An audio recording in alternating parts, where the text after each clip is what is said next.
नोएडा में जो हंगामा हो रहा है और अब वो पूरे भारत में फैलने वाला है, इसमें कहीं ना कहीं ये सब जानते हैं कि प्रशासन या राज्य सरकार या केंद्र सरकार सभी इसमें दोषी हैं। समस्या क्या है,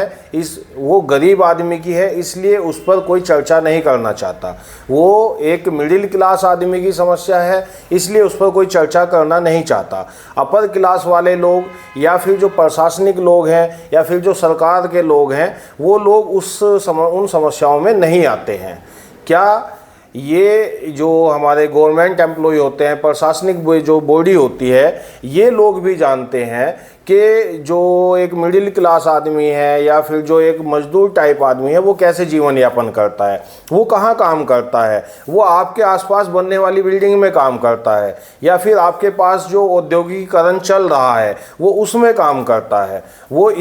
कुछ स्किल्ड होते हैं, कुछ अनस्किल्ड होते हैं, कुछ गार्ड्स होते हैं, कुछ लेबर होती है, कुछ उसमें सुपरवाइजर होते हैं। अलग अलग तमाम तरीके के अपने अपने हिसाब से लोग काम कर रहे हैं, उसी हिसाब से कंपनियां उनको सैलरी देती है। लेकिन सैलरी जो देती है, उस सैलरी में प्राइवेट कंपनी वालों की अपनी अलग समस्याएं होती हैं। वो फाइनेंस को हर जगह मैनेज करना जानते हैं, केवल अपने जो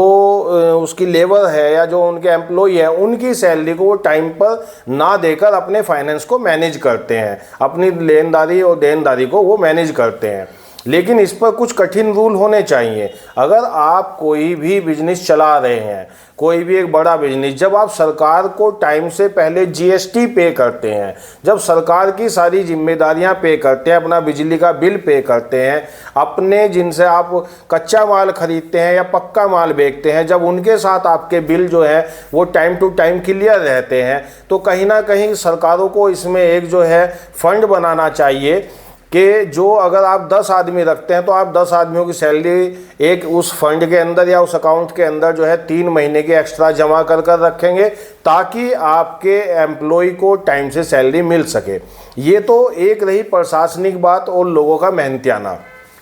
लेकिन यहाँ पर जो मुख्य समस्या है वह ये है कि क्या